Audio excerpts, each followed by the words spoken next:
Hola, buenas tardes a todos. Muchas gracias, primero que nada, pues a Georgina y a la UAM por la invitación para estar aquí. Muchas gracias y al grupo de investigación, desde luego, del CIAD. Quisiera comenzar con este tema del fenómeno arquitectónico en el proceso de diseño, nada más haciendo unas pequeñas aclaraciones, ¿no? De lo que voy a tratar tiene que ver con el ser humano en el espacio arquitectónico, la consideración del ser humano en el espacio arquitectónico, que es algo que sin duda se ha estado discutiendo aquí. Las preguntas de investigación que se plantean en el documento de este seminario también lo mencionan. Todo el tiempo aparece esa idea, ¿no?, como algo que nos interesa. Y con el tiempo creo que desde muchos ámbitos, desde la fenomenología, sea desde la psicología ambiental, en el diseño arquitectónico, en el diseño participativo, hemos llegado a esto, ¿no?, a una necesidad de transformar la manera en que hacemos hoy el diseño arquitectónico, ¿no? Entonces, a partir de esto, comencé una investigación doctoral precisamente, en la que yo lo que quería lograr al principio era encontrar herramientas precisamente para lograr esto, herramientas y metodologías que nos permitieran lograr pues involucrar de una mejor manera al ser humano y saberle responder mejor al ser humano en el diseño de los espacios que estábamos haciendo. Sin embargo, lo primero que descubrí es que no era fácil porque no había una base teórica sólida, base teórica desde el diseño arquitectónico que nos permitiera hacer eso, ¿no? Entonces lo primero que había que hacer era lograr encontrar como esta fundamentación teórica. Desde luego hubo muchos comentarios cuando alguien se plantea algo como esto, pues lo primero es así de que pues eso es muy ambicioso, pues hay ese tipo de señalamientos que pues sí, pues, son muy válidos porque en realidad sí es un asunto difícil de abordar, ¿no? Bueno, por otro lado, a lo largo de la presentación y todo, trabajo yo mucho con la palabra usuario. Usuario es una palabra que en ningún momento me pareció adecuada. Siempre me pareció que el que usa el espacio no puede ser más como al que nos referimos, ¿no?, sino a un participante. Pero esa palabra de participante apareció muy al final de la investigación que yo estaba haciendo, a partir de una lectura y una charla con Alberto Pérez Gómez, y salió ese tema del participante, ¿no? Entonces, aunque hable de usuario, creo que el tema participante es mucho mejor, ¿no? También otra acotación importante es que aunque yo me refiero a este usuario participante como el ser humano, es un tema de acotación de lo que yo estaba haciendo, pero no estoy excluyendo en ningún momento a otro tipo de usuarios como seres vivos, ¿no?, como pueden ser también animales o incluso la misma naturaleza, ¿no? También creo que la propuesta se orientó muchísimo al aspecto del espacio habitable y que ciertamente he notado que es muy aplicable también a un nivel mucho más amplio como a nivel urbano, pero que no era eso lo que yo estaba trabajando a lo largo de la investigación, ¿no? Entonces son algunas acotaciones que quería hacer para empezar. Bueno, esta investigación se dividió en varias etapas, ¿no? Esa es la primera etapa, que era una etapa de comprender qué es lo que estaba pasando, por qué estábamos diseñando así, qué es lo que estaba sucediendo. Después hubo dos diferentes etapas en las que se comprendieron los elementos que conforman este fenómeno arquitectónico, esta experiencia, que era por una parte el ser humano y por otra la relación del ser humano en el espacio arquitectónico. Y de aquí se logró derivar finalmente una nueva concepción de este fenómeno arquitectónico que pudiera ser utilizada en los procesos de diseño arquitectónico, para después pasar a esta parte, que es finalmente la parte que queda pendiente, ¿no? Es una parte que queda ahí como para desarrollarse a partir de este momento, ¿no? No voy a hablar mucho de esto porque es precisamente esta idea de que el ser humano está siendo excluido del espacio arquitectónico, ¿no? Fíjense, ante estas problemáticas, hoy en día los arquitectos estamos respondiendo con cosas así, ¿no? Entonces, cuando respondemos con esto, cuando tenemos estas otras problemáticas, pues sin duda hay algo que no estamos haciendo bien, algo está fallando, no estamos sabiendo entender como cuál es el fin del espacio arquitectónico. Estos señalamientos sobre esta problemática pues están siendo desde muchos puntos de vista, ¿no? Hay señalamientos, por ejemplo, este que es de la doctora Dulce María Barrios, tenemos también otros, ¿no? Desde luego está Yuhani Palasma, Christopher Alexander, bueno, aparece también aquí hasta Le Corbusier, o sea, hay diferentes señalamientos de que algo está fallando, algo está pasando, estamos excluyendo al ser humano, no nos está interesando, se está volviendo esto una idea nada más como de una cuestión formal y estamos olvidándonos del verdadero objetivo, ¿no? Del espacio arquitectónico.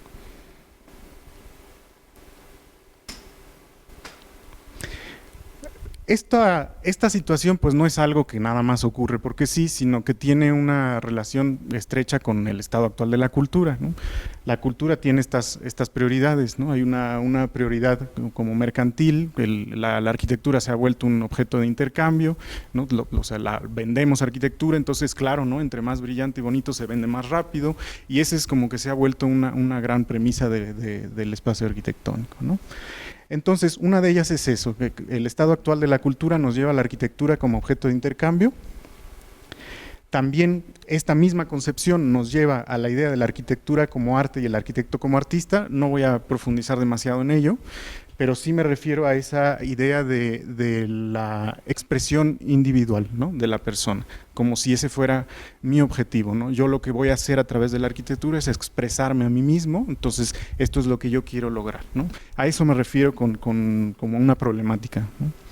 Finalmente, la arquitectura como satisfactor de necesidades, que es algo que ampliaré más adelante, ¿no? La arquitectura cuando se considera como que es algo que logra satisfacer las necesidades, entonces nos quedamos en una capa demasiado corta de las posibilidades de la arquitectura, ¿no? En una dimensión muy física.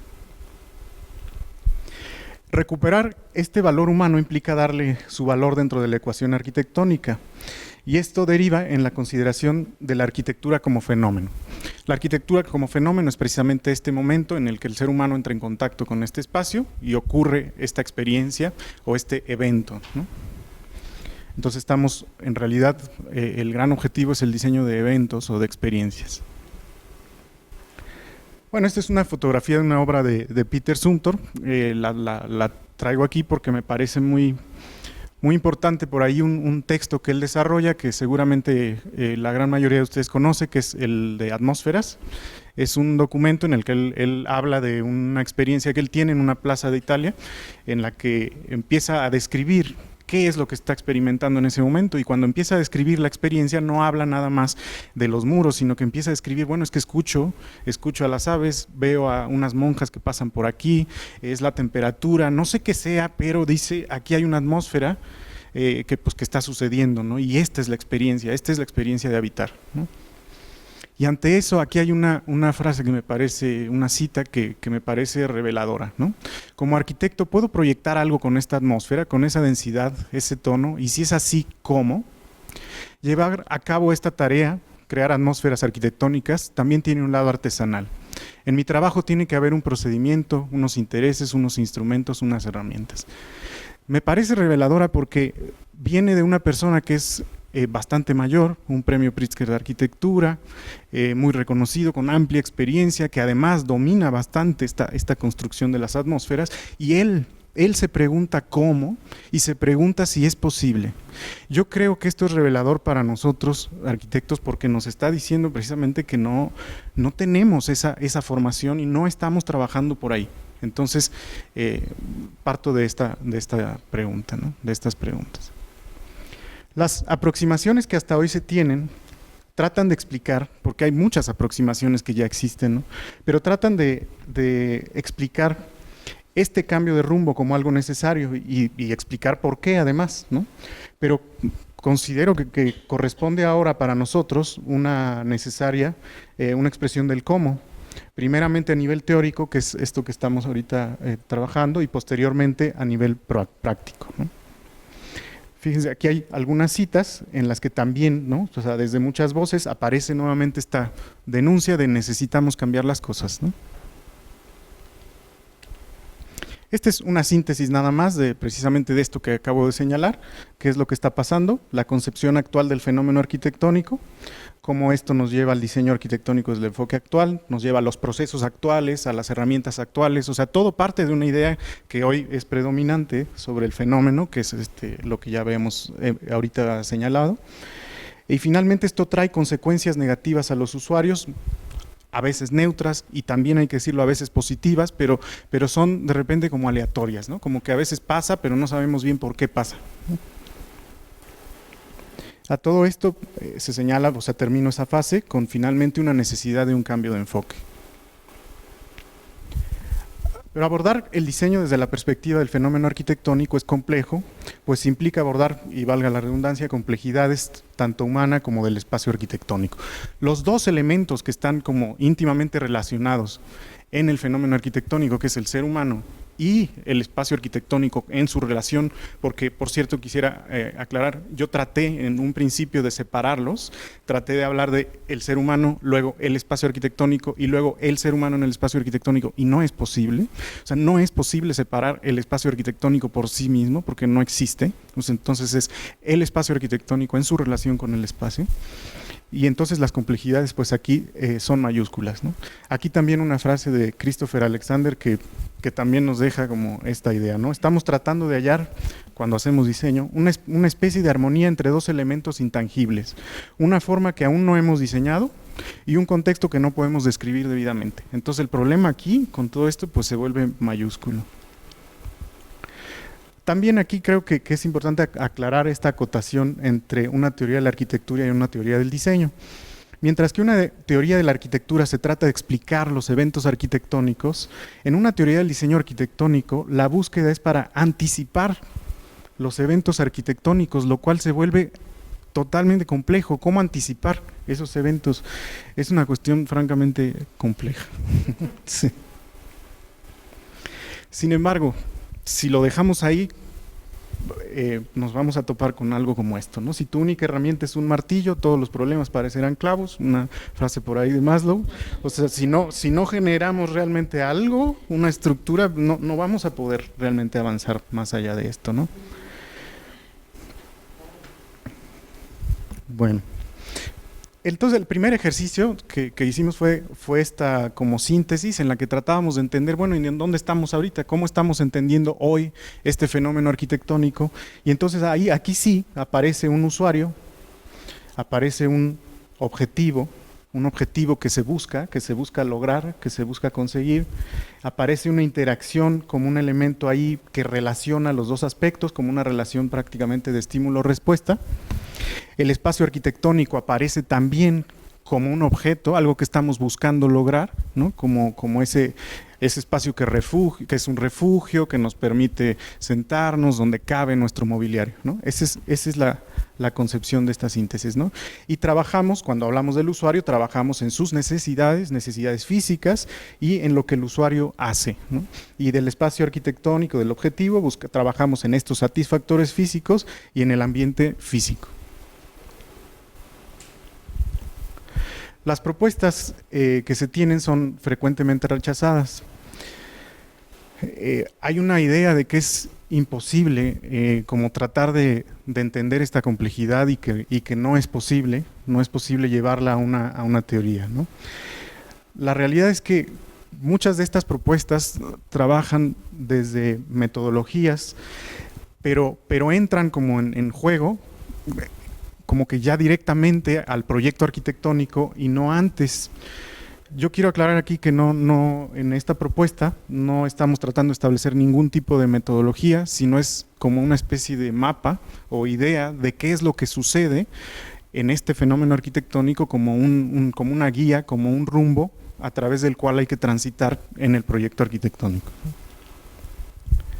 Entonces esto es lo que hacemos, ¿no? Buscamos aproximarnos a una explicación del fenómeno de la manera más objetiva posible, mediante una explicación del sistema del fenómeno arquitectónico y no de una explicación de lo que sucede como consecuencia del fenómeno. Esto también para mí es muy importante porque no queremos llegar a esa parte, ¿no? de la explicación de lo que sucede. Entonces, para podernos hacer esta construcción, lo que hicimos fue tomar este fenómeno arquitectónico, rodearlo de un montón de disciplinas, entramos en esta cuestión de la multidisciplina, tratar de entender desde las diferentes áreas cómo explican este fenómeno arquitectónico. Desde muchas áreas se explica, se habla de diferentes temas, muchas veces con otros nombres, ¿no? No siempre es o sea, no aparece el nombre fenómeno arquitectónico, pero aparecen muchos, ¿no? Aparece el tema de la situación ambiental, bueno, una serie de elementos, ¿no? Entonces, a partir de aquí, ¿cuál fue el criterio que tratamos de seguir para la selección de estos autores? Uno era incluir conceptos coincidentes y o complementarios, ¿no? Entonces, a partir de la revisión de todas estas otras disciplinas, encontrar esto. Tratar entre diferentes posturas que impulsen la posibilidad de aproximarnos a la construcción de una realidad sobre el fenómeno arquitectónico de la manera más amplia, clara y contundente posible. Esa era una búsqueda, ¿no? Otra era encontrar la explicación más concreta y estable posible para cada concepto, ¿no? Con el objeto de reducir lo más posible los aspectos que hoy pueden considerarse subjetivos dentro de la arquitectura, ¿no? Incluir conceptos y autores con potencial de traducirse en conocimientos teóricos relevantes para la práctica del diseño arquitectónico, e incluir información relevante para el impulso de futuros trabajos de investigación orientados al desarrollo de nuevas ya herramientas para la práctica del diseño arquitectónico, ¿no? Bueno, el primer aspecto entonces era el ser humano, y del ser humano abordamos estos tres aspectos. Uno era la naturaleza humana, para empezar. Otro eran las necesidades humanas, y por último, los recursos psicofisiológicos o adaptativos. Voy a explicar brevemente, no voy a profundizar en cada una, pero sí quisiera explicar, ¿no? Tenemos aquí al centro el ser humano, aparece la naturaleza humana, y aparece la naturaleza como parte o sea, este ser humano como parte de un sistema ambiental. Tomamos por ahí de Leontief una idea de que la vida es un sistema de necesidades y de los medios para su satisfacción. Después pasamos al tema de, ok, si la vida es un sistema de necesidades, pues entonces, ¿cuáles son estas necesidades, ¿no? Y abordamos algunas de ellas. Primeramente, desde luego, pues aparece Maslow, aparece Fromm. Sin embargo, nos encontramos por ahí con uno que también señalaban ayer de Manfred Max Neef, que desarrolla una teoría de necesidades que me parece muy interesante porque es una teoría que busca ser como operativa, ¿no? Este es desde la economía, por ejemplo, ¿no? Ellos son economistas y tratan de decir, hacen un libro muy interesante que se llama Desarrollo a escala humana, en el que tratan de decir, bueno, cuál es esa relación entre satisfactor, necesidad, y hacen todo este discurso. Y finalmente, ya en la psicología, los recursos psicofisiológicos, es decir, de qué manera el ser humano resuelve esas necesidades, ¿no? Entonces, a partir de ahí, trabajamos esa parte, ¿no? Finalmente entendimos al ser humano, o sea, tratamos de entender al ser humano, entendimos eso, ¿no? Y derivamos de aquí dos principios que ahorita explico más a detalle. Uno es los recursos adaptativos complejos y otro las necesidades humanas complejas, que las trasladamos a esa nueva concepción del fenómeno arquitectónico, ¿no? Ya tratando aquí, ahorita cuando hablemos de esto quizás se vea, tratando de hacer esta como transdisciplina, traer esos conocimientos de otras áreas al diseño arquitectónico. Por otra parte, esta relación del ser humano con el espacio arquitectónico, en donde tratamos de entender estos otros aspectos. Uno era la actividad humana compleja y la actividad objetivada, la apropiación subjetiva de la realidad y la complejidad del ambiente, es decir, las dimensiones de las cuales se compone este ambiente. Y fue esta otra parte, ¿no? Aquí está la relación entre el espacio arquitectónico y el ser humano. Abordamos esta teoría de la actividad que pues está complicada porque habla precisamente de esa relación entre lo que está fuera y lo que está adentro, o sea, la psique del ser humano y cómo todo está en total relación, no se pueden separar, ¿no? Lo que se piensa está fuera y lo que está fuera es lo que se piensa también. Abordamos esta concepción de las dimensiones ambientales y esto es desde la psicología ambiental, por ejemplo, y logramos dividir en estas cuatro: un ambiente físico, uno social, uno cultural y uno individual, como diferentes capas. Ahorita también quiero hablar de ello más adelante. Hablamos de la percepción ambiental. Aquí hay mucho en psicología ambiental, mucho al respecto, ¿no? De cómo se percibe, desde las teorías que le dan un peso total al ser humano, como que lo de afuera no importa para nada, no nos afecta, hasta las teorías que dicen todo lo contrario, el ambiente determina totalmente el comportamiento del ser humano. Entonces abordamos diferentes posturas. También la memoria como base de estos procesos perceptivos, ¿no? Finalmente, de aquí logramos traer hacia acá dos cosas, ¿no? Uno es los roles del espacio arquitectónico y el otro el carácter sistémico de la arquitectura, ¿no? Apareció por aquí también, bueno, no, está más adelante, ¿no? Pero aparece por ahí también la autopoiesis desde la biología de Maturana y Varela, ¿no? Bueno, aquí llegamos a este punto en el que tratábamos de buscar una nueva concepción del fenómeno arquitectónico, ¿no? De qué es este fenómeno arquitectónico, y hablábamos de los recursos adaptativos complejos, nos traíamos estos tres, ¿no? Como algo importante a rescatar, que toda solución proviene de un hacer, de un sentir y de un pensar, no es nada más una actividad física.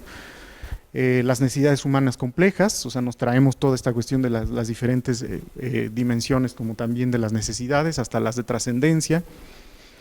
Nos traemos los roles del espacio arquitectónico, y estos dos, ahorita lo señalo, lo de las dimensiones ambientales, esta capa física, que es la capa que compone absolutamente todo lo físico, pero incluyendo lo medioambiental, ¿no? También temperaturas, también viento, también orientación del sol, todo eso está en esa capa física. Esta capa social que la componen los otros seres humanos, los otros seres vivos que hay, también forman parte de la manera en que percibimos un espacio, y tenemos que considerarlos durante un proceso de diseño, ¿no? Esta capa cultural, que depende totalmente de la situación en la que estemos, el país en el que estemos, la comunidad en la que estemos, o sea, la manera en que se percibe es muy diferente, ¿no? Y finalmente esta, que es la más compleja, que es la dimensión individual, que depende absolutamente de la memoria de cada individuo, de cada persona, de su propia historia, e incluso hasta de su complexión física, ¿no? Para la manera en que se percibe. Estos dos roles que hemos encontrado son el espacio arquitectónico como promotor o inhibidor de la actividad, y el segundo, el espacio arquitectónico como estímulo de la actividad. Hay que señalar que todo esto, o sea, lo estamos otra vez señalando como lo que decía al principio, estamos hablando del espacio arquitectónico como habitable, ¿no? Seguramente, o sea, aquí hay muchísimas otras consideraciones que, desde luego, aquí hay muchos expertos en ese tema que tiene que ver con la ciudad, que no estoy yo aquí mencionando, ¿no? Y finalmente, el carácter sistémico, que es la idea de este sistema que se autogenera, que es lo que trabaja Maturana y Varela en la autopoiesis, y el espacio arquitectónico como sistema ambiental. Bueno, entonces, retomando otra vez el mapa que mostraba hace ratito, este de aquí, lo traducimos a otro nuevo. No aparece aquí un círculo, no sé si allá se vea. Ah, qué raro. Bueno, hay un tercer círculo que debe estar aquí en medio, que es un círculo que involucra, ahora sí, estos dos espacios, ¿no? Ese círculo, además, que va combinado con una franja que viene por acá, disculpen, no sé qué pasó, seguramente hay un error técnico, pero esta franja que viene acá es precisamente la idea del espacio arquitectónico. El espacio arquitectónico se transforma en esta modificación en el lugar donde sucede la actividad físico-psicológica del ser humano, y por lo tanto el vínculo entre el usuario y sus objetivos, ¿no? Esto transforma algo que a mí me parece muy importante, y es el diseño para las necesidades, lo transforma en el diseño para las actividades, ¿no? Y eso también creo que ahorita lo hablaremos más adelante, ¿no? Se involucran además otros aspectos de las necesidades, ¿no? Las necesidades psicológicas, las necesidades de autorrealización. También aparece en la actividad, pues no nada más el hacer, sino el sentir y el pensar, y también los satisfactores psicológicos, los satisfactores espirituales, y en las dimensiones ambientales, o sea, en lo que corresponde al espacio arquitectónico, aumentamos también las otras capas que componen este ambiente, ¿no? Todo esto dentro de ya esta nueva concepción, ¿no? ¿Cómo llevar esto luego al proyecto? Y aquí aparece como algo importante. Aquí hay algo que necesitamos del usuario, y es comprender esto primero, esta necesidad y este satisfactor. Por ejemplo, ahí Alexander lo trabaja como qué está tratando de hacer la gente, qué están tratando de hacer las personas, y esa observación nos permitirá entender ahora esto, ¿no? Entonces, ante este satisfactor que necesita el usuario, ¿cuál es la actividad que requiere ejecutar, ¿no? Para finalmente, en el proyecto arquitectónico, llevarnos esta actividad al escenario, ¿no? Es decir, nosotros lo que vamos a construir no es ni el satisfactor, no trabajamos para la necesidad, sino el escenario donde sucede esta actividad, ¿no? Y es una actividad nuevamente sí, física y psicológica, ¿no?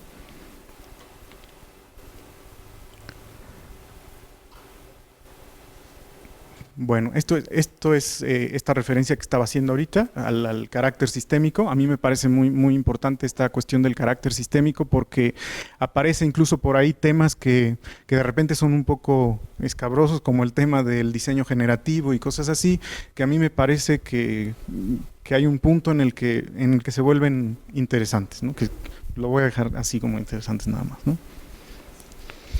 Bueno, a todo esto traté de hacer un esquema de cómo el proceso de diseño se transforma a partir de esto para tratar de entender si esto era útil, ¿no? Era trasladable a un proceso ya de diseño arquitectónico.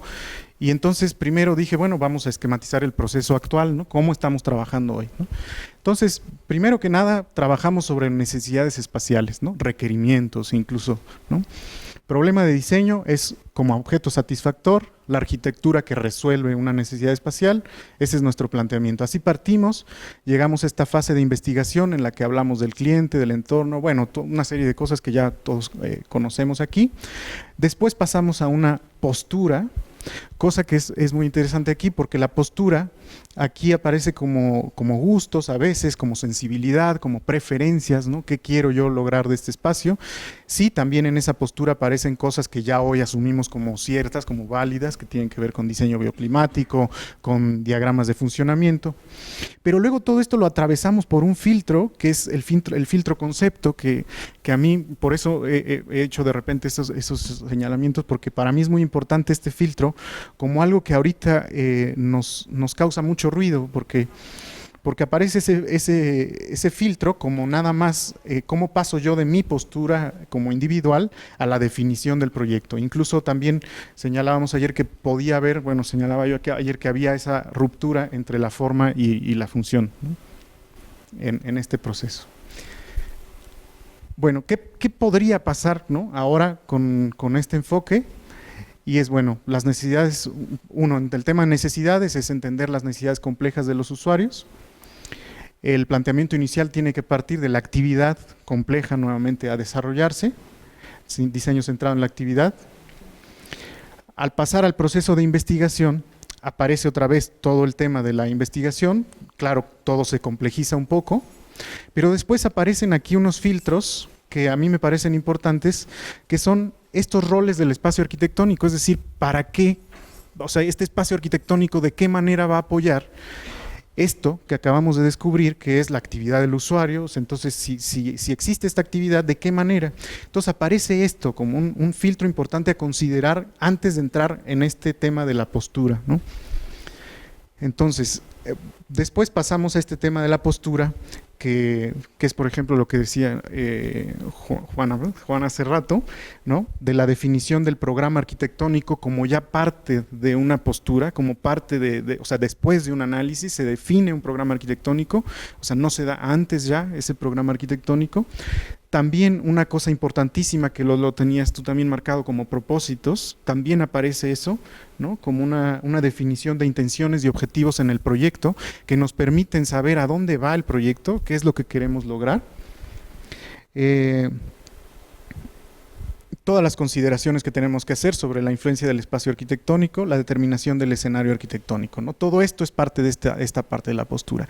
Y después, al pasar a esta definición, los filtros que aparecen aquí son los filtros justamente que componen estas capas del espacio arquitectónico, entonces las dimensiones. Cuando yo estoy diseñando el espacio arquitectónico, hay que considerar todas y cada una de estas capas que componen el espacio, porque es finalmente la manera en que va a ser percibido ese espacio, ¿no? Entonces, por eso trabajar aquí con estas dimensiones.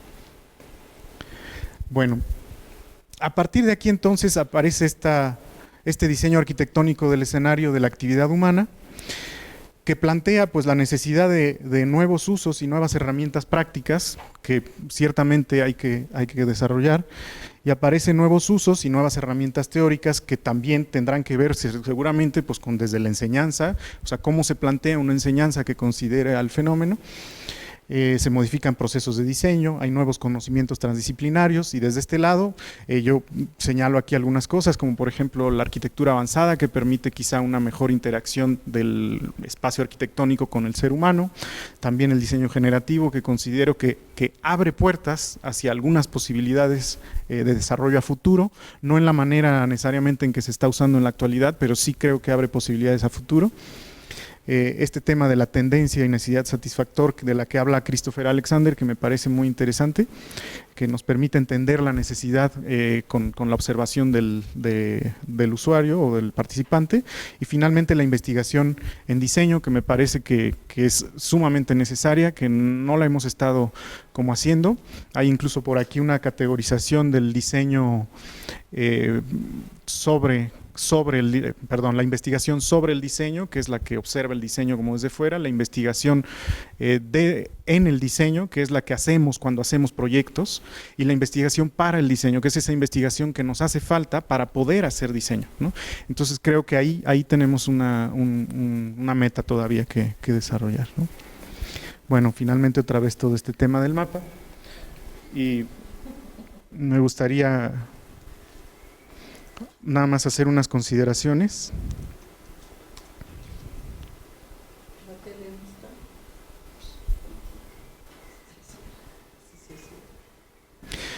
Bueno, creo que ante estos planteamientos nos aparece aquí una pregunta, y es ¿qué conocimientos requiere el arquitecto para la conformación del fenómeno arquitectónico, ¿no? Y desde ahí creo que los planes de estudio aparecen como obsoletos, ciertamente, y con una franca necesidad de reestructurar, replantear, ¿no? ¿Qué estamos tratando de hacer, ¿no? Entonces, si el fenómeno arquitectónico involucra al ser humano, ¿por qué no llevamos un montón de materias que tengan que ver con el ser humano, ¿no? ¿Por qué no entendemos, si la psicología ambiental, por ejemplo, es la que se dedica a entender justamente esta relación entre el ser humano y el espacio, ¿por qué no estamos llevando esto, ¿no? Muchas veces aparece por ahí en algunos planes de estudio como, la mayoría de las veces, como materias complementarias, como optativas, cuando en realidad, pues si es nuestra labor, debería estar ahí como materias esenciales, ¿no? Nuestra forma de enseñar arquitectura estaba pues perfectamente relacionada con la manera en que pensábamos sobre ella y los alcances técnicos que teníamos. El diseño empezó a parecerse mucho a la composición artística y a la expresión individual, pero partiendo ahora de comprensiones más actuales y capacidades actuales, nos permite quitar algunas horas por ahí de respirador, por así decirlo, y entender la arquitectura ya más como un evento, como un fenómeno y como una experiencia humana. Y en ese sentido, entonces, muy probablemente las materias, también incluyendo la del taller de diseño, pues podrían transformarse muchísimo más a la conformación de este fenómeno, es decir, esa complejidad de la que hablábamos también hace ratito, podría ir por ir entendiendo diferentes dimensiones del ambiente, diferentes capas de esta composición del ambiente, diferentes complejidades de las necesidades humanas, por ejemplo, y no diferentes no nada más complejidades del programa arquitectónico, ¿no? Por ejemplo. Pues todo esto, pues sin duda es un reto para la enseñanza. Pérez Gómez también hablaba por ahí de una necesidad de no enseñar desde la simulación de la práctica, que creo que a lo que se refiere es justamente esta idea de que la simulación es como arrancar con un proyecto, desarrollarlo rápidamente, terminarlo, ¿no? Sino como con objetivos específicos de qué queremos lograr en cada taller de diseño arquitectónico para lograr esta conformación del fenómeno, ¿no? Tenemos que enseñar a plantear también, me parece esencial, y no solo a resolver las cosas, sino nos convertimos en técnicos, ¿no? En los que nada más realizan, a comprender a los participantes del ambiente y no solo a ensamblar componentes técnicos que resuelven estas necesidades técnicas, ¿no? Bueno, pues nada más, muchas gracias, ¿no? Nada más.